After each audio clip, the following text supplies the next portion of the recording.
Hello, everyone, and welcome to today's accountability webinar. My name is Kayla Priest. I'll be your host, and today we're going to be talking about how teams and agents, team leaders and agents, I should say, are able to work together to have greater accountability in the site.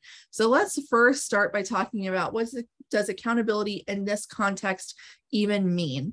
And in today's webinar, I'll be breaking this down into two groups and how those two groups can work together, because accountability really is like a puzzle that we each bring a piece to and we each complete together. So we can't have agents who are solely accountable for themselves with no oversight from a site owner or a team lead. And we can't have team owners and site owners and team leads really caring about accountability, but not giving goals and benchmarks and oversight to agents.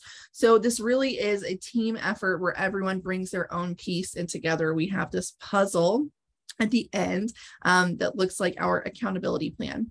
So I'm going to talk today about how site owners and team leaders can really take accountability seriously. And I'm going to use those terms pretty interchangeably: site owners, team leaders, maybe an operations manager.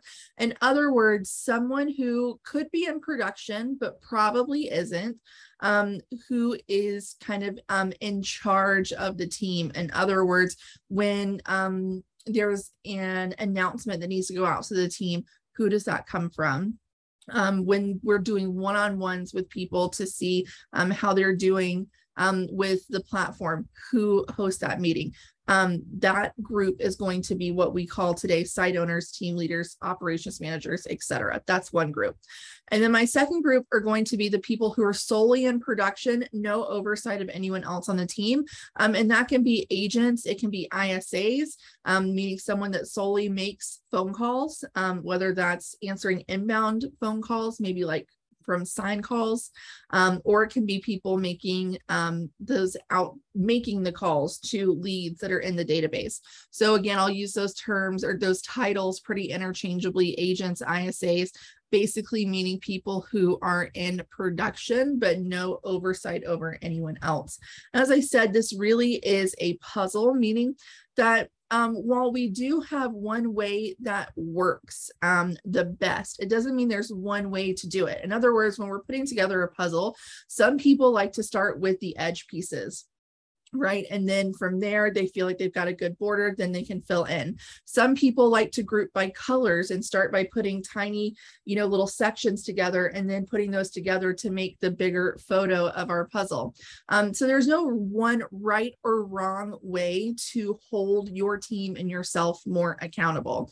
But what I'll be giving you today are tools that you can take what works for you and leave what doesn't. And maybe this might inspire you to come up with your own tools to help with accountability, but I'll be giving you these tried and true methods today that I have seen work over my past 5 years at CINC as I train with big teams, with small teams, with new people who are just opening their CINC site, with people who have been with us for, 8 years.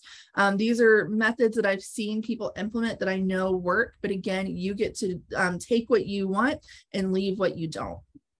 So with that being said, let's go ahead and dive into what accountability looks like for site owners. Again, this is site owners, team leaders, someone who is quote unquote in charge.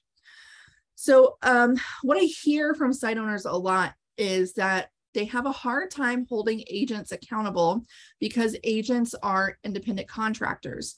And so there is a fine line in between what you can make someone do as an independent contractor and what you're not able to make them do. So what I want to pose to you is the thought of, why do you have a team in the first place? And for a lot of people, they kind of fall into having a team. They think, well, I kind of wanted to go out on my own, and then I got really busy, and so I hired someone. Maybe that's a buyer's agent, maybe that's an assistant, maybe that's an ISA, and then we got too busy, and so I hired someone else. And so a lot of times people kind of fall into this team lead scenario that they're in. Other people maybe take it a little more step by step and say, I'm going to plan for this. And when I get to maybe this milestone, I'll hire someone. So whether you're like an accidental team lead or an intentional one, you kind of have to think, what is the purpose of having this team? Your team should help you meet your goals as the business owner, but you in turn also have to give something to that team that not only makes it worthwhile for them to not only hang their license with you, but also to help you meet your goals. You also have to be helping them meet their goals. It has to be a mutual give and take. You may occasionally get someone that joins the team and thinks, I don't want to do all this stuff. I don't want to attend meetings. I don't want to have one-on-ones. I really don't want to be held accountable to anyone other than myself. And in that case, that person's not wrong to think that way, right? People have different needs, different wants at different points in their career. So you need to be really clear up front when someone joins the team. What are the expectations of being on this team? And if it's not for them, it's totally fine, because there's going to be someone else that is looking for what you offer as a team owner or a site owner, a team lead. So what I want to just point out before we get into that is that it may be that when you start to put together your accountability plan, some people on the team maybe are not going to want to be a part of it. And that's okay, because they are, at the end of the day, independent contractors, and they can take their license, to another team. Maybe that is not going to put these measures in place, or maybe they'll decide that they want to, go solo, maybe build their own team. So what I want to just really make sure that I kind of hit home the point here is that agents are independent contractors, but as the team leader, the site owner, you have the ability to structure your team the way you want it. And what you give to your agents is only going to make your team stronger. And by what you give to them, I mean that is going to be holding meetings so they understand what's going on with the business, holding one-on-one so they understand where they are in relation to their goals. But it's really going to be true kind of overarching umbrella of providing leadership to the team that's going to give them the ability to make goals, reach them, and then set higher goals next time. By doing that, your agents are able to live their dreams. And by that, I mean, not everyone wants to make $1 million a year. Some people want to make $100,000 a year and have great work-life balance. Some people really want to hustle and make as much money as they can. So what does success look like to them? You're going to help them meet that success. And in turn, they're going to help you find your success and meet your goals as that team owner. So when I talk about meetings, there are actually two different types of meetings that I see being really helpful for people with teams. And I'm talking anywhere from like 3 people on a team to more. As your team gets bigger, you may need to adjust some of this. So if we're talking like a mega team of like 50, 100 agents, then we may need to adjust the way we do some of these things. But this is kind of a nice beginning framework. So the first meeting is a weekly meeting, and that's going to be something like on a Tuesday morning. So let's say maybe Tuesday morning at like 8 or 8:30, we either meet in person or we meet on Zoom if we do not have an office space, if we're maybe a cloud-based brokerage. But we're going to meet every week, and the Tuesday morning is not necessary, but it's a good time. And I'll tell you why. If you're doing showings and, working over the weekend, then you have Monday kind of to get organized for the week ahead. And then on Tuesday, you're ready to like hit the ground running, back to really, working towards goals after getting reorganized on Monday. In the morning, it helps get us right for the week ahead. So if we meet in the morning, we can speak about the things, and I'll talk about this in a minute. We'll speak on all the things in the meeting that we want to, but then we can end by doing some either motivation or maybe even some role play. So we can lead right from the meeting into our morning prospecting time. So that's why I feel that Tuesdays in the morning works well. But with that being said, find the day and the time that works for you and all the people on the team. So what are we talking about during this meeting? We're talking about where we are in relation to our goals, our weekly our monthly, our quarterly, our yearly goals. We're talking about, do we really need to stretch to hit this monthly goal? Are we trending ahead? And so maybe do we want to have kind of a stretch goal that we add to this? Or just talking, where are we in relation to where we want to be? We're also asking if there's anyone who has a win that they want to share, or an issue that they're looking for some resolution on. Is there anyone in the room who could get with them afterwards and help them come up with a solution? This is also another great way to find people who are motivated to eventually be a team lead position, in addition to being an agent in production themselves. We're also talking about any announcements that are relevant to the team, meaning, do we have a call night coming up? Do we have a new person who's starting? Are we changing any processes and we want to start to introduce that change here? That's all things that we can talk about in this morning or weekly meeting. In addition to that, I see when site owners or team leads are meeting weekly one-on-one with agents, we're seeing agents have a lot more success, which in turn makes that agent more successful and makes our team more successful. So a one-on-one would happen. You could really say, like, if we're going to do our weekly meeting on Tuesday, I'm going to do a one-on-one on Wednesday. And that means I'm going to sit down and take 15 to 20 minutes with every agent on my team, actually look at their dashboard in CINC, look at where their next deals are coming from, look at their goals for the past week. Did they reach them? If they did, what did they do to help them meet that goal? And how can we replicate that this week? If they didn't, why do we think they didn't meet those? And actually ask, this is a great time as a site owner to ask a lot of questions. Why do you think you fell a little short? It's not accusatory. It's not to get anyone in trouble, but it's just reflection, right? What do you think happened last week that made it so you didn't reach these goals? And how can we fix that and maybe even get like 1% better this week?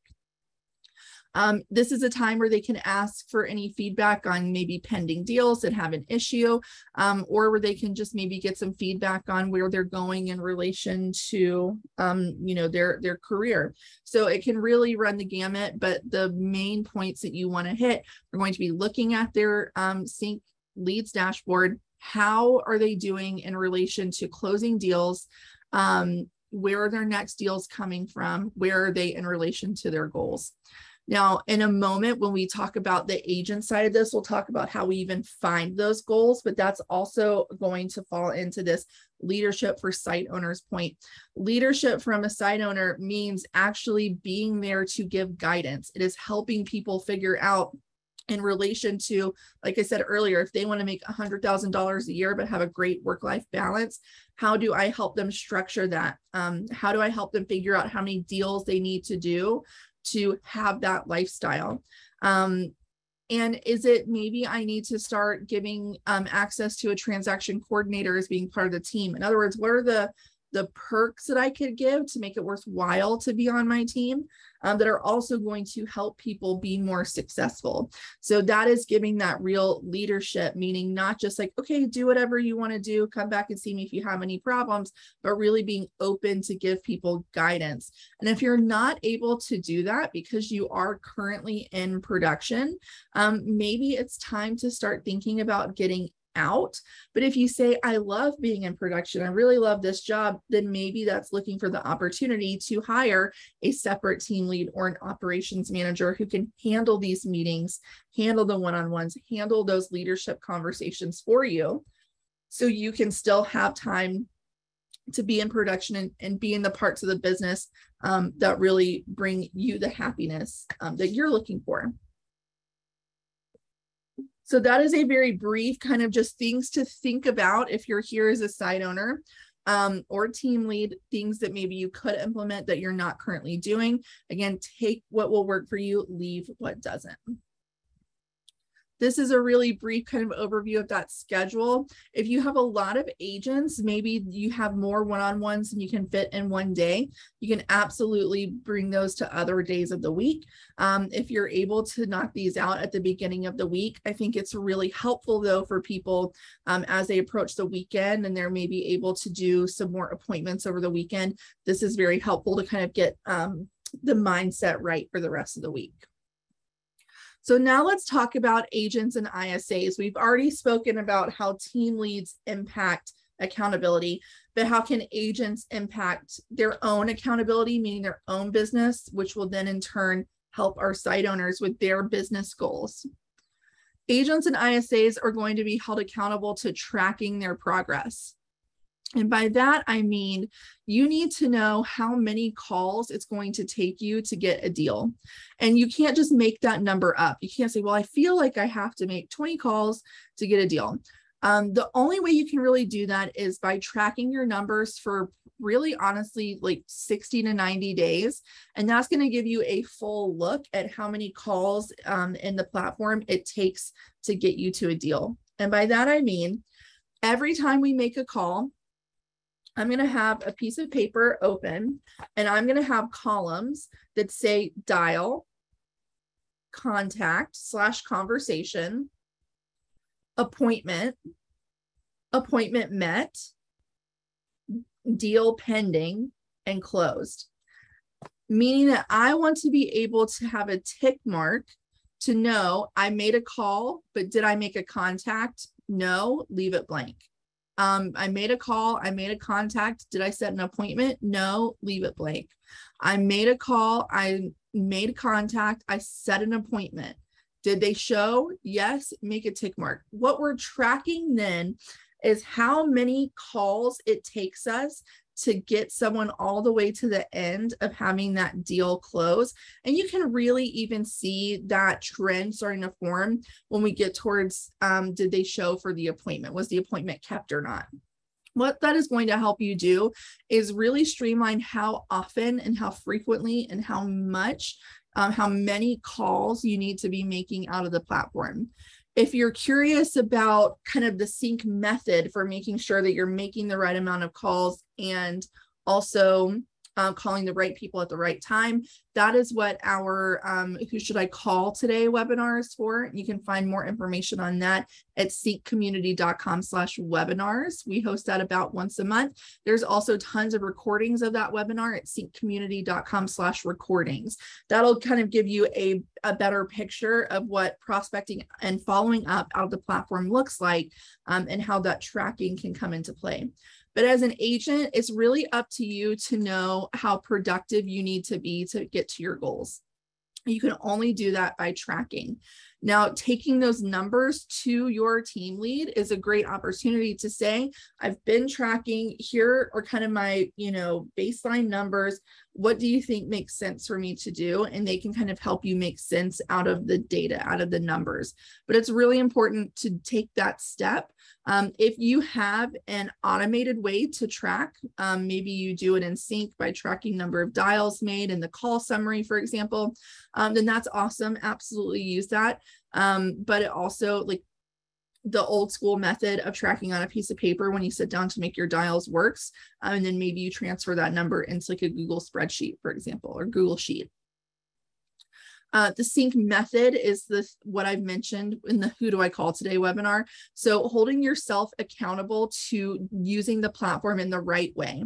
That's really the only way you can be successful. And when I say holding yourself accountable to use it the right way, it's knowing that when I make contact and set an appointment, it is, what do I do with that lead? It's moving them to the contacted pipeline stage. It's adding a note about what we spoke about.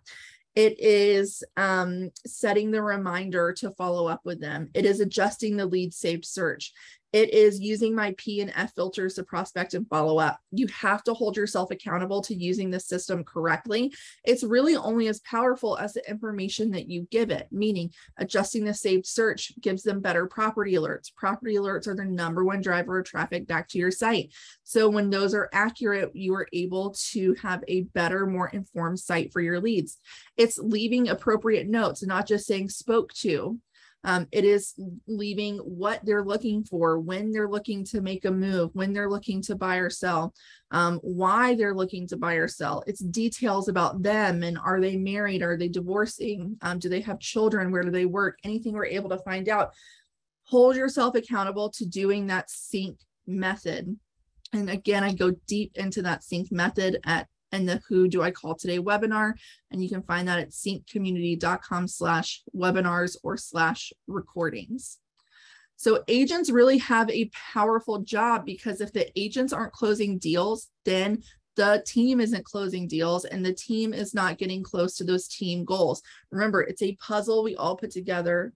So the site owners have that, they have the responsibility of giving that leadership and giving that guidance to the team, and that's going to help agents meet their goals. Agents have the responsibility to hold themselves accountable to tracking and doing things the right way, using the right method. That's going to help them meet their goals, and it's going to help the site owner, team lead, meet their goals. It's all something that we're all working on together. Now, when we talk about finding money in the database, this is going to be, again, something that agents and team leads help each other do. Team leads, we help each other do this by doing those one-on-ones. But agents, you can go further than that, and you can go through your pipeline stages weekly and make sure that everything is looking the way it should. And it's also, again, working those filters daily. And by working the filters, I mean the P and the F filters. So let's take a very quick look here at a training site that I have pulled up.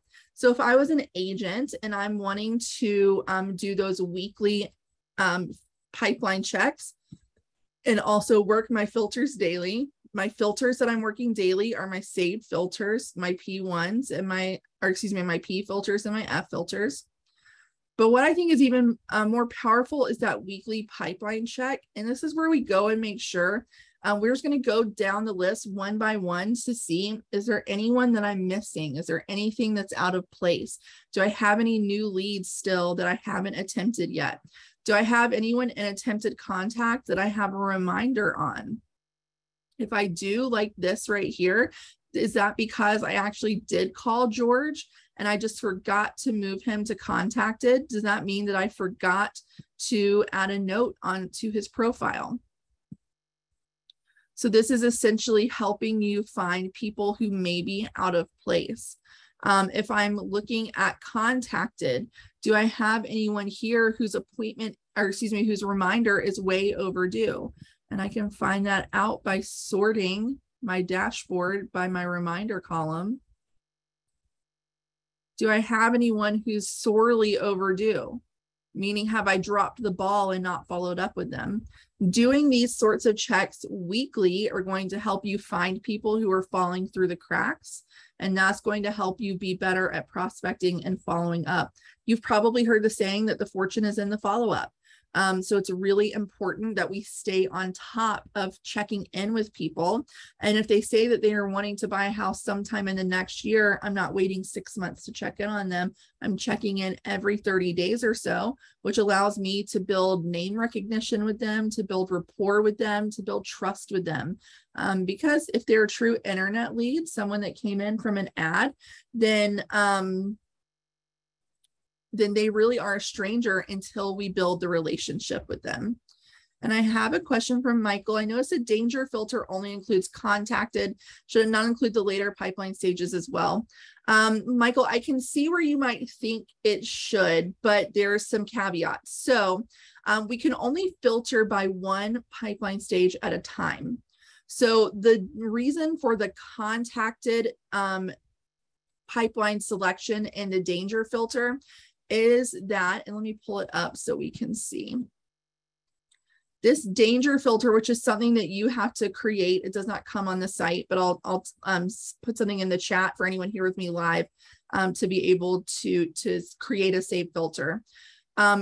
Pipeline of contacted means that I've indicated that we've had a conversation. Next reminder date not set, meaning I forgot to schedule a follow-up with them. Or it could be they have some sort of label on them that means like I really don't have a reason to follow up with them yet. So what the danger filter will help you do is find people who you contacted, you should be following up with, but you haven't. So if you are using labels in this way, for example, sphere, there's no real reason to be following up with your sphere every 30 days in the same way that you follow up with prospects. You can then, in addition to the save filter, exclude some labels from it. So because we can only filter by one pipeline stage at a time, the danger filter is set up to be people I should be following up with, but I haven't. You may have some additional uses for some other pipeline stages that would be other good danger-like filters. So for example, if you wanted to do people that are in appointment set, but I haven't followed up with them, maybe there's no reminder for them, or maybe they haven't been back to the site in like 30 days or so, you could create another save filter for that. But the true danger filter is for contacted people that I have not scheduled a follow-up for. And because we can only filter by one pipeline at a time, you would just need to set up some additional danger-like filters for that. Let me show you really quickly. If we go to help.cincpro.com, this is our help center. And I'm going to put in the chat, if you're here with me live, how to create a save filter. If you are watching this recording later, help.cincpro.com, search for creating a save filter. And you can find this article as well. And it will walk you through just what I was talking about, how to find your criteria. And then it'll tell you how to save that as another saved filter, in addition to the P and the F filters that we already have set up for you. Good question, Michael. Thanks for sending that in. So doing these weekly checks are going to help find people that are out of place, but also nothing is better than working the P and the F filters Monday through Friday, weekends if it works for you. I say weekends if it works for you because some people have great success calling on weekends. Some people don't. Some people just want the work-life balance of not calling on the weekends. So whatever works for your business, make it work for your business. But when we see people using the P and F filters Monday through Friday, morning and afternoon, we see the greater results. Now we are coming up on 2:30 here in Eastern time. So I'm going to do a very quick bounce over to our wrap up. If you do have any other questions, now's the time to put them in, but let's do a quick little recap. Knowing that everyone has their own role on the team is going to help make the team smarter and more successful.